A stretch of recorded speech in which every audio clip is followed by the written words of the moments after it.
আমাৰ এৰিয়াত মানে এনেকুৱা ফিচিং কম্পিটিশ্যন হৈ আছে, বহুত হৈ আছে, কিন্তু পল মাৰা প্ৰতিযোগিতা হোৱা নাই। এইটো প্ৰথম প্ৰতিযোগিতা বুলি ক'ব লাগিব, কাৰণ ইয়াৰ আগতে জাকৈ মাৰা হৈ আছে, ফিচিং হৈ আছে বা হাতেৰে ধৰা প্ৰতিযোগিতা হৈ আছে, কিন্তু পল মাৰা প্ৰতিযোগিতা এইটো প্ৰথম বুলি ক'ব লাগিব। মাছ মৰা প্ৰতিযোগিতা বুলি ক'বলৈ গ'লে ইয়াৰ জাকৈ মাৰাও নহয় বা বৰশী মাৰা নহয় বা হাতেৰে ধৰা প্ৰতিযোগিতা নহয়। তেতিয়াহ'লে আপোনালোকে ভাবিব পাৰে কিহৰ প্ৰতিযোগিতা, কেনেকৈ মাছ মৰা প্ৰতিযোগিতা। এয়া হ'বলৈ গৈ আছে পলৰে মাছ মৰা প্ৰতিযোগিতা। আৰু ইয়াতে প্ৰথম প্ৰাইজ হিচাপে ৰখা হৈছে 25,000 টকা, ছেকেণ্ডত আছে 12,000 টকা আৰু থাৰ্ডত আছে 5,000 টকা। ঠিকেই নিশ্চয়, এয়া হ'ল মাছ মৰা প্ৰতিযোগিতা। আৰু মাছ মৰা প্ৰতিযোগিতা বুলি ক'বলৈ গ'লে ইয়াৰ আগতে আপোনালোকক মই দেখাইছিলো বৰশী মৰা বা জাকৈ মৰা বা হাতে ধৰা প্ৰতিযোগিতা, কিন্তু এইবাৰ হাতে ধৰা প্ৰতিযোগিতা নহয়, বৰশী মৰা প্ৰতিযোগিতা নহয় আৰু জাকৈ মৰা প্ৰতিযোগিতাও নহয়। তেতিয়াহ'লে আপোনালোকে ভাবিব পাৰে কিহৰ প্ৰতিযোগিতা। এয়া হ'ল হ'বলৈ গৈ আছে পল মাৰা প্ৰতিযোগিতা। আৰু এই পল মাৰা প্ৰতিযোগিতা ক'ত হ'বলৈ গৈ আছে, কেতিয়া হ'বলৈ আছে, এন্ট্ৰি ফিজ কিমান হ'ব, সকলোখিনি ডিটেইলছ মই আপোনালোকক জনাই আছো। সব ভিডিঅ'টো প্ৰথমৰ পৰা শেষলৈকে চাই থাকিব।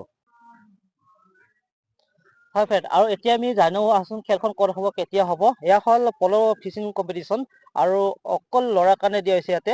আৰু যদি ঠাইটো চাবলৈ যায়, ঠাইটো দিয়া আছে ৰখাপাৰা আকিয়া, পিন নম্বৰ 783120 আৰু ডিষ্ট্ৰিক্ট গোৱালপাৰা, আছাম। লগতে ইয়াতো সময়টো যদি চাবলৈ যায়, সময়টো দিয়া আছে দুপৰীয়া 12টাৰ পৰা 12:15 পৰা 1টা বজালৈকে, মানে 45 মিনিট সময় দিয়া হ'ব আপোনালোকক পল মাৰিবৰ কাৰণে। তাৰ লগতে এতিয়া আমি চাবলৈ যাওঁ এন্ট্ৰি ফিজটো মাত্ৰ 400 টকা। আৰু 400 টকাৰ আপোনালোকে কি প্ৰাইজ পাব, কিমান প্ৰাইজ দিয়া আছে, সকলোখিনি মই জনাই আছো। ইয়াতে প্ৰথম প্ৰাইজ হিচাপে ৰখা হৈছে 25,000 টকা, ছেকেণ্ডত আছে 12,000 টকা আৰু থাৰ্ডত আছে 5,000 টকা। লগতে কনচালেশ্যন প্ৰাইজসমূহ ৰখা হৈছে 20 জনক দিয়া হ'ব, 1500কে দিয়া হ'ব 20 জনক। তাৰ লগতে কণ্টেক্ট নম্বৰ দি আছে, যদি আপুনি কিবা জানিব লগা আছে বা কিবা সুধিব বিচাৰে, তেতিয়াহ'লে নিশ্চয় আপোনালোকে কণ্টেক্ট নম্বৰ আছে, কণ্টেক্ট নম্বৰ আপুনি ফোন কৰি সুধি ল'ব পাৰিব বা জানি ল'ব পাৰিব। তাতে এতিয়া কিছুমান নিয়ম নীতিসমূহ দি আছে, ৰুল এণ্ড ৰেগুলেশ্যন।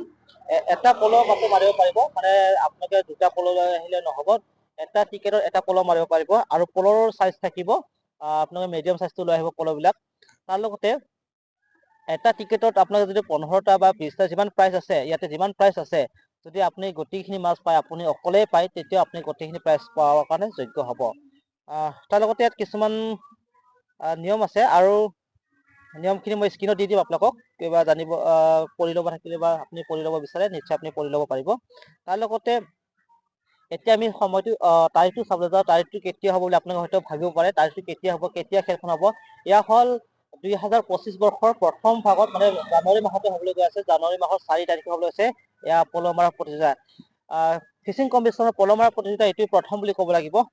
আমাৰ এৰিয়াত মানে এনেকুৱা ফিচিং কম্পিটিশ্যন হৈ আছে, বহুত হৈ আছে, কিন্তু পল মাৰা প্ৰতিযোগিতা হোৱা নাই। এইটো প্ৰথম প্ৰতিযোগিতা বুলি ক'ব লাগিব, কাৰণ ইয়াৰ আগতে জাকৈ মাৰা হৈ আছে, ফিচিং হৈ আছে বা হাতেৰে ধৰা প্ৰতিযোগিতা হৈ আছে, কিন্তু পল মাৰা প্ৰতিযোগিতা এইটো প্ৰথম বুলি ক'ব লাগিব। আৰু আপোনাৰ ভাগ্য যদি আপুনি পৰীক্ষা কৰি চাব বিচাৰে বা আপুনিও আপোনাৰ ভাগ্য যদি পৰীক্ষা কৰি চাব বিচাৰে, তেতিয়াহ'লে আহক অহা 4 জানুৱাৰী তাৰিখে ৰখাপাৰালৈ আহক, আৰু ৰখাপাৰা আহি আপোনাৰ ভাগ্য এবাৰ পৰীক্ষা কৰি চাওক। কাৰণ 400 টকাতে আপোনালোকে পাব পাৰে 25,000 টকা। কোনে জানে কাৰ ভাগ্যত কি আছে। গতিকে আপুনি আহক, আপুনি এবাৰ ট্ৰাই কৰি চাওক, আপুনি ডাঙৰ মাছ মাৰক আৰু লৈ যাওক 25,000 টকা। চব আজি আপডেটৰ ভিডিঅ'টো ইমানে আছিলে। ভিডিঅ' চাই কেনে পালে জনাব। যদি ভিডিঅ' চাই ভাল লাগিছে, লাইক কমেণ্ট ছাবস্ক্ৰাইব কৰি নাপাহৰিব। আজি ভিডিঅ' ইমানে সামৰিছোঁ, ধন্যবাদ।